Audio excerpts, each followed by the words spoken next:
Je m'appelle Govinda Swami. Donc aujourd'hui, c'est moi qui va vous donner une classe. J'ai partagé un verset de la Bhagavad Gita, c'est un très ancien texte de yoga, qui nous aide à comprendre qui nous sommes réellement. Mais avant tout, nous allons chanter le mantra Om Namo Bhagavate Vasudevaya. Vous pouvez répéter après moi. Om Namo Bhagavate Vasudevaya. Om Namo Bhagavate Vasudevaya. Om Namo Bhagavate Vasudevaya.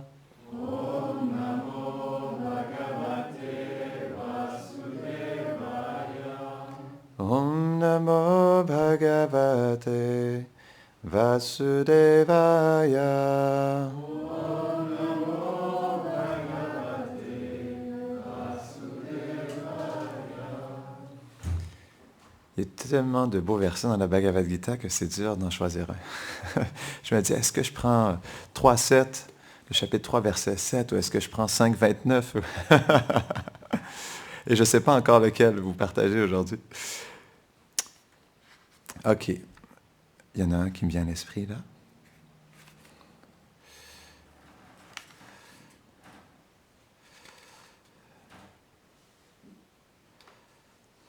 OK. C'est un beau verset. Chapitre 2, verset 16. Na sato vidyate bhavo, na bhavo vidyate sata, fubayorapi drishtandas, tvanayostat vadarshibhi. Traduction. Vous êtes prêts? Ce qui est temporaire, comme l'été et l'hiver, n'a pas d'existence durable. Et ce qui est éternel, comme l'âme, n'a pas de destruction. Ceux qui connaissent la vérité ont atteint cette conclusion en délibérant sur ces sujets. Commentaire. L'âme est éternelle et immuable, alors que le corps matériel grossier qui le recouvre est en constant changement et est temporaire. Il doit être abandonné au moment de la mort, quand le temps passé à vivre dans ce corps est écoulé pour l'âme.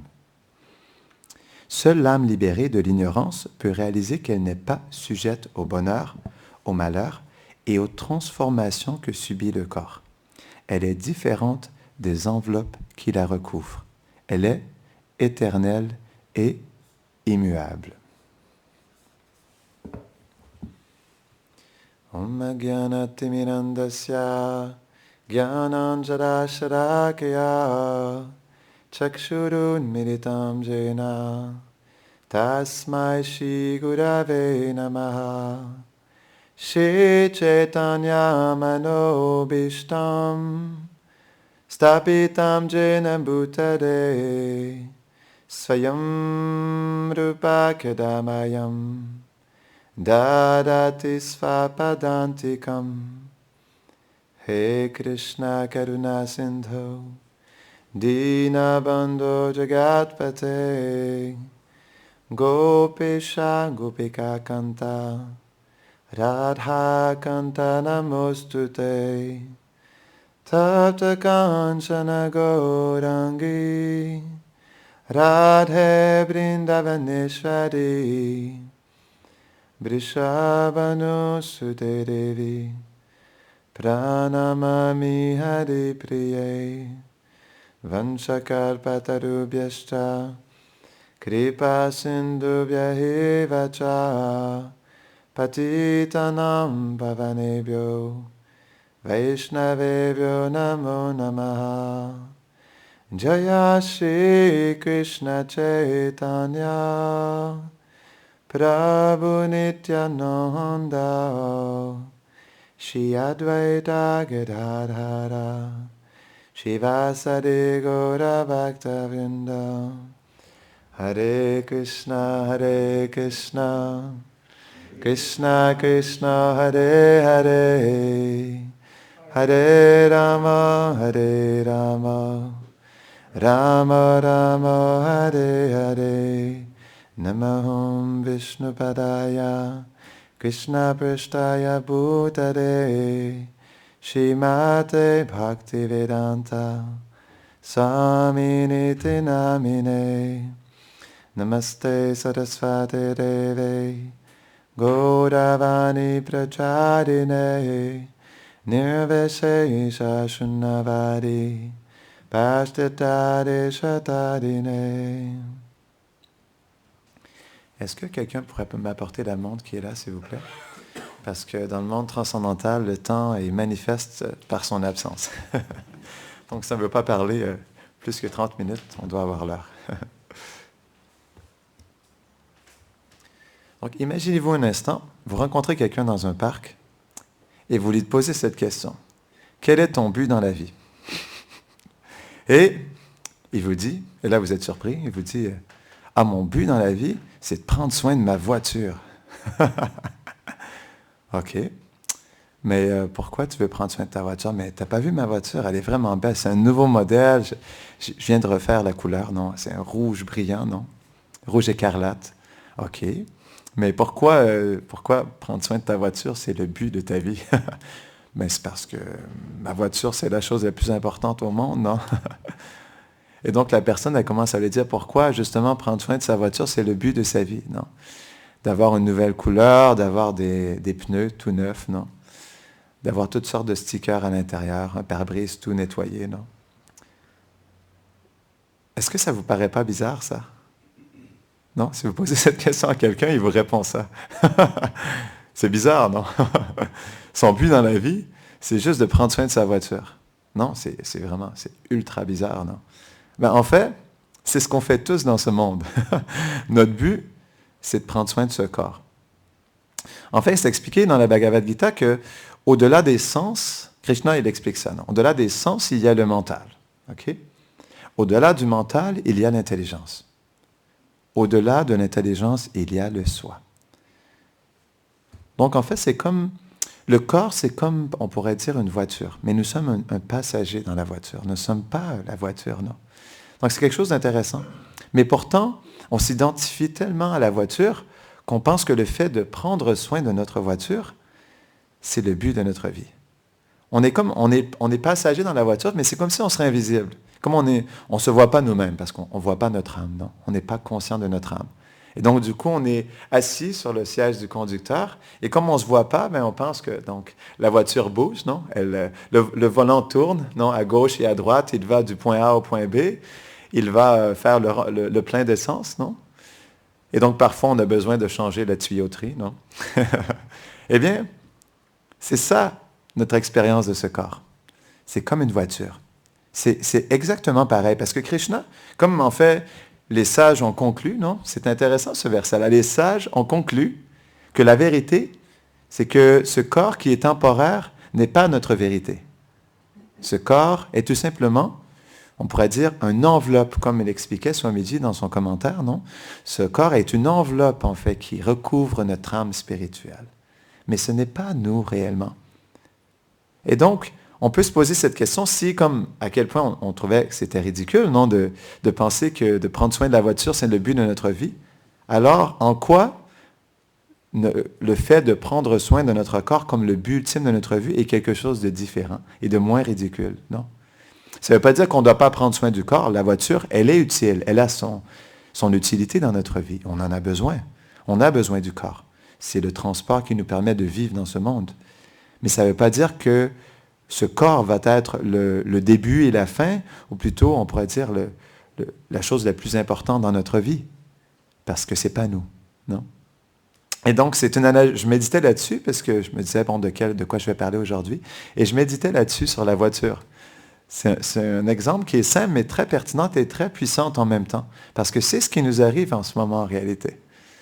Et donc, si on y pense un instant, on pourrait dire, écoute, mais en fait, si mon but dans la vie, c'est pas de prendre soin de ce corps, alors c'est quoi mon but dans la vie? Non? Est-ce qu'il n'y a pas quelque chose de supérieur à ça?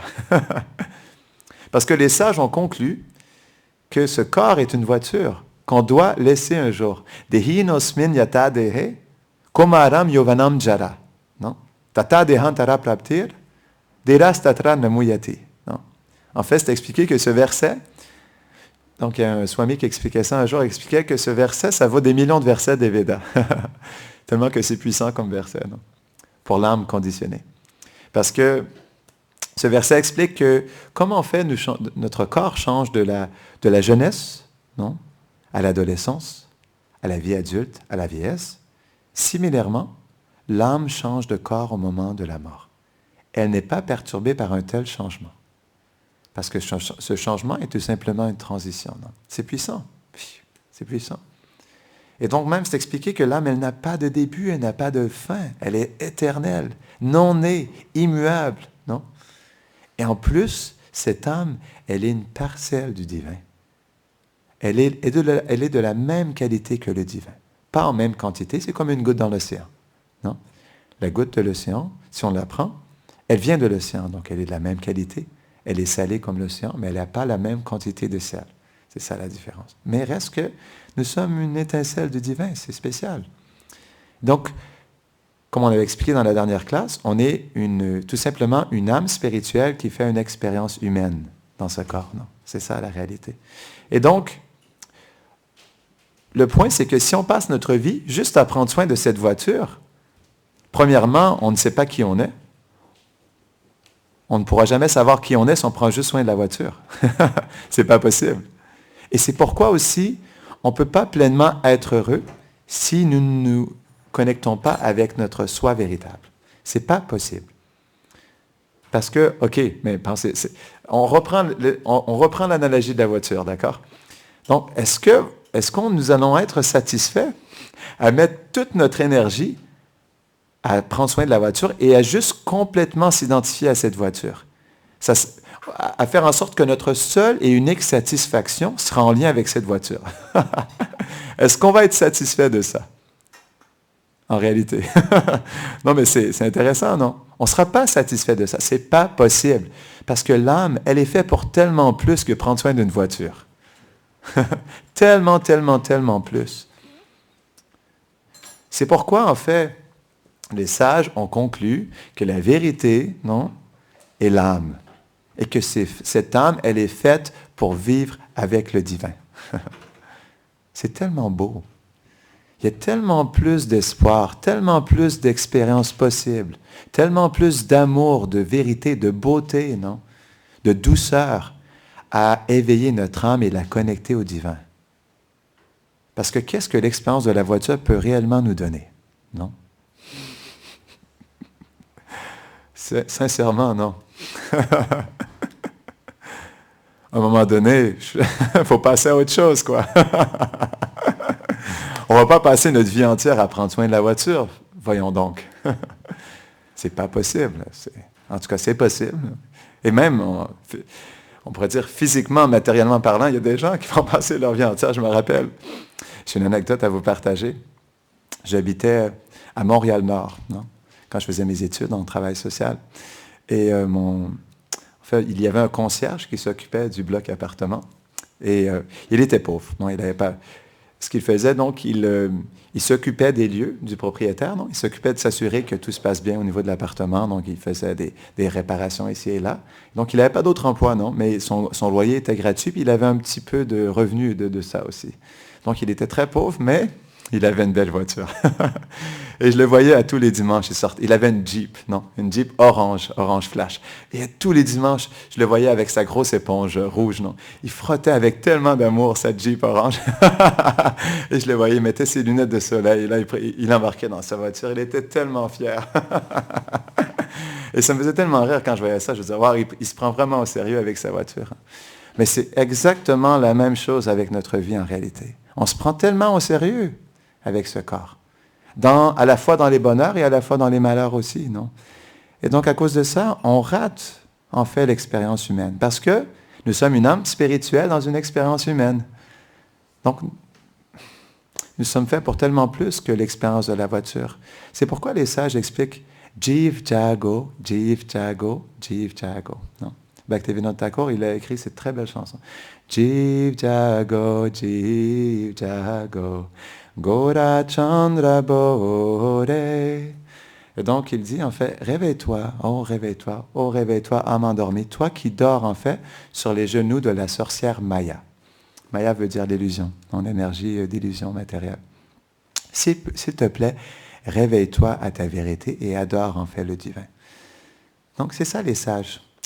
Et je réfléchissais à ça aussi. Donc, le problème dans notre société actuelle, c'est que notre autorité est notre propre mental. Ça, c'est le problème c'est l'ère dans laquelle nous vivons. C'est comme mon mental et mon autorité. Parfois, je discute avec les gens, ils me disent, OK, on partage des choses. Ils me disent, ben, moi, des fois, on pourrait dire, pas qu'ils le disent concrètement, mais dans leur humeur, ils disent, je suis un sage. Je connais la vérité, non. Dans ce qu'ils expliquent lorsqu'on discute, ils croient en fait dans ce qu'ils sont, qu'ils connaissent la vérité, qu'ils sont des sages et qu'ils sont des autorités en la matière. Et donc, je pourrais leur poser une question, donc par respect, je ne leur pose pas, non, je les respecte, mais je pourrais leur poser une question, mais qui es-tu? Qui es-tu? Et donc, toi qui es un grand sage, qui détient la vérité, qui est l'autorité en fait dans ce monde, qui es-tu? Ben, je suis un sage, je connais la vérité. Non, mais qui es-tu? Non? Ben, je suis une autorité. Mais qui es-tu vraiment? Non. Et donc, il va arrêter un instant, mais il ne pourra même pas répondre qui il est. Donc, comment quelqu'un qui dit qu'il est un sage, non, qui croit être l'autorité, non? Comment est-ce qu'il peut dire qu'il est une autorité en la matière, qu'il est un sage, si lui-même, il ne sait même pas qui il est réellement, non? Comme par exemple, vous pouvez prendre le doyen du département des religions et des philosophies de l'université Harvard. C'est l'université américaine la plus reconnue, non? Et donc, dans cette université, ça coûte 130 000 € par année pour pouvoir rentrer dans cette école. Et je suis allé distribuer des Bhagavad Gita, non? J'étais à Boston et je me suis dit, je vais essayer d'aller distribuer des livres aux étudiants d'Harvard. Et donc là, c'est des étudiants qui ont 2, 3 PhD, non, des doctorats, on dit? Non. Donc, c'est des gens qui sont hyper calés, quoi. Et je me suis dit, bon, OK, ils sont intelligents. On va voir s'ils vont être prêts à accepter la vérité.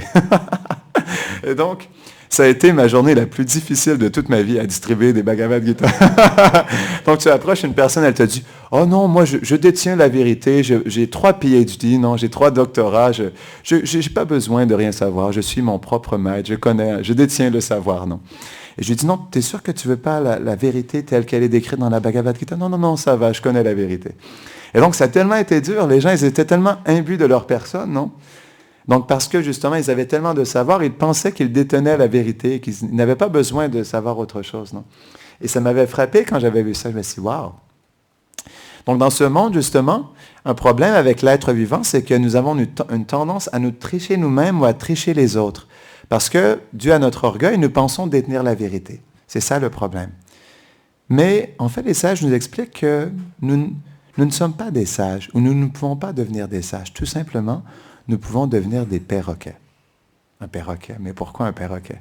Un perroquet, c'est quelqu'un qui reçoit la connaissance et qui la répète. C'est ça un perroquet. Il ne pense pas lui-même détenir la connaissance parce qu'il est une personne qui ne sait même pas qui il est réellement dans l'éternité. Donc, comment cette personne peut détenir la connaissance si elle ne sait même pas qui elle est dans l'éternité? Ce n'est pas possible. Mais il peut être un perroquet. Et il peut, selon ce qu'il a appris, en fait, des âmes réalisées qui vivent dans la vérité, alors il peut partager cette vérité. Donc, on ne doit pas devenir un maître, on doit devenir un perroquet. Un perroquet, ça veut dire un serviteur. On reçoit la vérité et on la partage telle qu'elle est. C'est pourquoi aujourd'hui, c'est un peu compliqué lorsqu'on approche la spiritualité. Il y a tellement toutes sortes de philosophies, tellement toutes sortes de manières de voir le monde, mais d'où on pourrait se poser cette question, mais est-ce qu'il y a une vérité qui est plus grande qu'une autre, non? Tout dépend avec quelle vérité nous sommes connectés. Donc, il y a une vérité qui, on pourrait dire, est connectée à travers une filiation spirituelle. On la retrouve dans différentes traditions, non? C'est ce qui fait que cette vérité, dans différents mouvements spirituels ou différentes religions, on pourrait dire, continue à être propagée, non? Mais donc, par nous-mêmes, avec une intelligence qui est tellement limitée, des sens qui sont imparfaits, étant des âmes conditionnées dans ce monde, connaissant même pas qui nous sommes réellement, comment pouvons-nous, on pourrait supposer dire que nous détenons la vérité et que nous pouvons aider les autres à la recevoir, non? Donc c'est pourquoi, comme l'explique Krishna dans le 4e chapitre, on doit tout d'abord approcher la vérité avec humilité, en acceptant dans notre cœur que nous ne connaissons rien. Non? Parce que nous sommes une parcelle du divin. Comme nous sommes tout petits, notre capacité à comprendre est toute petite aussi. Non?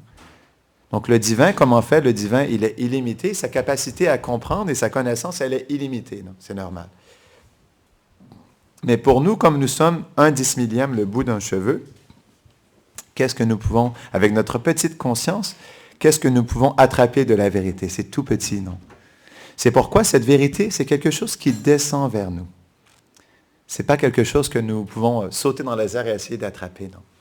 Parce que cette vérité, c'est une personne. Et lorsqu'elle le décide, par sa douce volonté, elle descend vers nous, non? C'est pourquoi, justement, on doit se disposer avec humilité à recevoir cette vérité. Et ça prend un travail intérieur. Pourquoi? Parce que, comme on expliquait, nous pensons tous être une autorité en la matière, non? Nous pensons connaître. Et ça, c'est notre société qui nous pousse à ça, c'est le culte du corps, non? Notre société, elle est basée sur quelle idéologie? Le culte du corps. Ça veut dire quoi? Je suis ce corps. Ce corps est la plus belle chose, c'est la plus belle chose de la création. C'est la plus belle chose qui soit apparue en ce monde, mon corps. C'est ça le culte du corps, non? On glorifie tellement notre corps comme quelque chose d'extraordinaire, non? C'est comme une voiture, non? Et donc, on met tellement d'emphase, tellement de valeur à ce corps. Tellement on s'identifie à ça qu'on pense que c'est la chose qui a le plus de valeur, la chose la plus importante.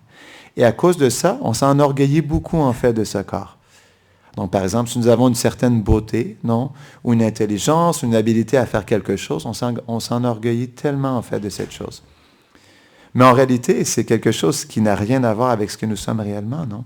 Donc c'est pourquoi aussi, lorsqu'on accepte les conclusions sur la vérité, on comprend que nous sommes complètement insignifiants, non?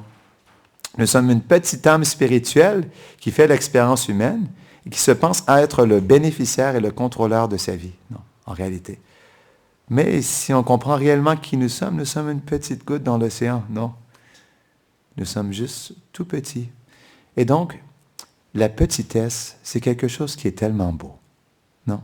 C'est ce qui nous fait naître l'humilité à l'intérieur de nous, d'accepter que nous n'avons rien, que nous ne sommes en contrôle de rien. Non. Que la seule chose que nous pouvons faire, c'est servir en réalité. Servir cette vérité. C'est pourquoi Krishna l'explique dans le chapitre 4, verset 34 de la Bhagavad Gita. Il dit, approche quelqu'un qui détient cette vérité, qui a vu la vérité. Non? Donc une personne qui a vu la vérité, approche cette personne si tu veux connaître la vérité. Tu dois te connecter à une personne qui, elle, a vu cette vérité. Non? Approche-la, mais avec une certaine disposition. Non? Approche-la avec humilité. Non? Avec humilité dans le désir de la servir, non? Et approche-la aussi dans le désir d'enquérir, en fait, sur la vérité. Et aussi, comme en fait, elle te donne un cadeau si précieux qui est cette vérité, non? Ta vérité, on peut dire. Alors, rends-lui un service humble. Parce que cette personne, on pourrait dire, elle t'offre le cadeau le plus précieux en ce monde. Ce qui est justement de sortir, on dit au Québec, débarquer du char. Sortir de la voiture, puis de commencer à te poser des questions sur qu'est-ce que tu fais dans la vie. Non? C'est ça, donc. Donc, ce qu'on appelle le maître spirituel, il dit, débarque du char, regarde autour de toi, puis essaie de comprendre, regarde-toi dans la glace réellement, et essaie de comprendre qui tu es réellement, non? Parce que le maître spirituel, premièrement, il te voit dans la voiture, non? Il se pose, mais pourquoi il te voit dans la voiture, non? Puis il se dit, mais pourquoi il est tellement attaché? Donc, il est toujours en train de régler son rétroviseur, non? Comment on dit? De quoi? De policher le devant de sa voiture. Mais il se dit, mais réveille-toi, c'est assez, là. Et donc, c'est pourquoi, justement, par nous-mêmes, on ne débarquera pas du char. C'est pas possible, parce que la preuve, on est tellement tous complètement absorbés à prendre soin de la voiture. C'est pas possible. Parce que l'âme, en fait, comme elle est toute petite, comme c'est une petite étincelle spirituelle, une goutte dans l'océan, c'est expliqué qu'elle est facilement recouverte par les énergies du Seigneur. C'est pourquoi par elle-même, c'est impossible, absolument impossible par elle-même de se libérer et de s'ouvrir, en fait de s'éveiller à sa vérité. C'est pas possible parce que, comme elle est toute petite, elle est très facilement recouverte et influencée par les énergies de ce monde. C'est pourquoi Krishna a dit dans le 7e chapitre, non? Mama Maya Duratyaye, c'est quoi? Duratyaya, merci. Mama Maya Duratyaya. En fait, cette énergie, Krishna a dit, en fait, elle est impossible à surmonter. Elle est absolument impossible. Mais, si tu t'abandonnes à moi, alors tu pourras très facilement, en fait, la surmonter. Donc, c'est ça le point. Donc, par nous-mêmes, ce n'est pas possible. Mais si nous nous connectons au Seigneur, si nous nous connectons à des âmes réalisées qui sont en relation avec le Seigneur, alors nous avons l'opportunité, en fait, de nous libérer, de sortir de la voiture. Non? Je reviens à cette analogie parce que parfois, il faut justement des exemples crus comme ça pour comprendre ce qui nous arrive réellement. Non? Et ce sont des exemples qui fonctionnent parce que c'est... Pourquoi on prend les grands sages, ils prennent ces exemples? C'est parce que c'est ce qui nous arrive en réalité, non? Et donc, c'est pourquoi, justement, la vérité choque, non? On dit toujours ça. La vérité choque. Et oui, la vérité choque. La vérité choque parce qu'elle nous pousse à réaliser que l'expérience que nous avons en ce monde est quelque chose qui est faux, qui n'est pas notre vérité. Et ça ne veut pas dire qu'on arrête de vivre. Ça ne veut pas dire que... Donc, on disait débarquer du char, ça ne veut pas dire qu'on... C'est une manière figurative d'expliquer les choses, mais le point, c'est pas qu'on arrête de vivre dans ce corps, mais on continue à vivre, mais en étant conscient qu'on n'est pas la voiture. En prenant conscience que nous sommes le passager. Essayer de prendre conscience de notre vérité. C'est ça le point. Donc parfois, les gens, quand on parle de ces choses-là, ils nous disent « Ah, mais est-ce que ça veut dire que je dois être un moine, que je dois renoncer ?» Ben non, c'est pas ça le point.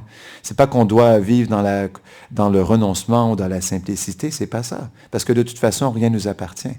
Toutes ces choses-là ne sont pas notre vérité. Mais on doit vivre avec la vérité. Et quand on vit avec la vérité, alors notre expérience dans la voiture sera différente. Notre expérience dans notre environnement sera différente. Parce que nous serons conscients de la vérité. Et nous ne voudrons jamais nous écarter de la vérité. Non? Parce que c'est si bon de vivre dans la vérité. Parce que l'âme est tout simplement une personne spirituelle qui vit une expérience humaine. Non? Ou un passager dans une voiture. Donc, c'est pourquoi, justement, Krishna, il dit ça, c'est beau le Bhagavad Gita. Krishna, il dit, en fait, l'âme est merveilleuse. Non? Il explique comme ça, l'âme est merveilleuse. L'expérience de l'âme est merveilleuse. Le but de l'âme est merveilleux. Je crois que c'est dans le 7e chapitre. Non? C'est beau. L'âme est merveilleuse. Non?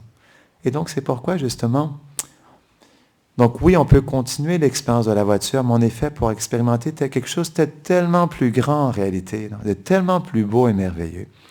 De tellement plus spirituel, si je peux dire comme ça. Non?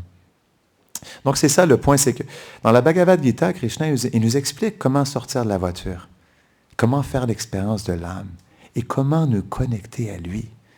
Comment, en fait, dans cette relation qui nous unit à lui, comment, en fait, réaliser notre âme, notre plein potentiel d'amour.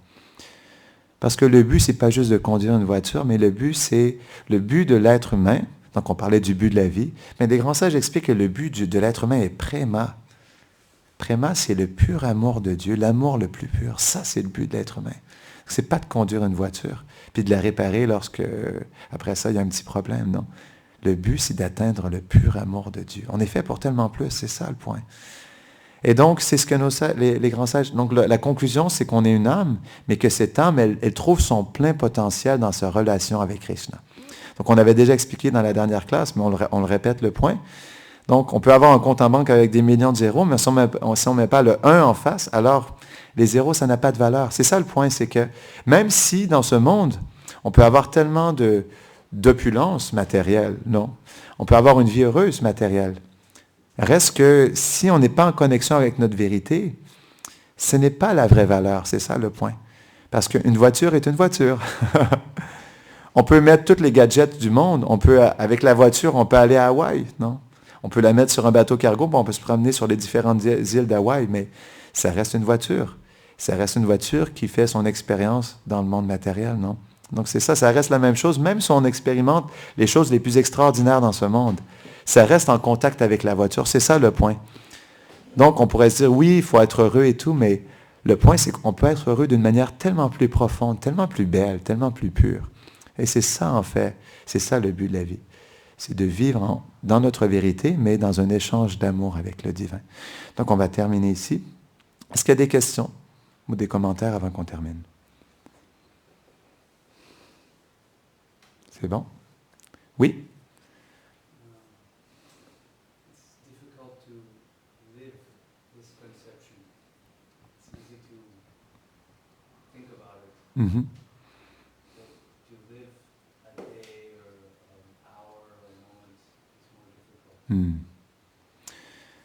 Donc, Acharya Nishta Prabhu, il expliquait en fait, donc, on peut dire, OK, peut-être un jour, 2 jours, on peut vivre dans cette conception que nous ne sommes pas ce corps, que nous sommes là, mais c'est difficile. C'est difficile de maintenir, en fait, cette conception que nous sommes là. Et c'est une très bonne constatation. C'est pourquoi, en fait, ce qui est important, c'est que si on veut pouvoir, justement, graduellement éveiller notre conscience du passager, il faut une pratique spirituelle, il faut une connaissance spirituelle, il faut de l'association spirituelle, comme on fait aujourd'hui. C'est ce qui nous nourrit, en fait, constamment.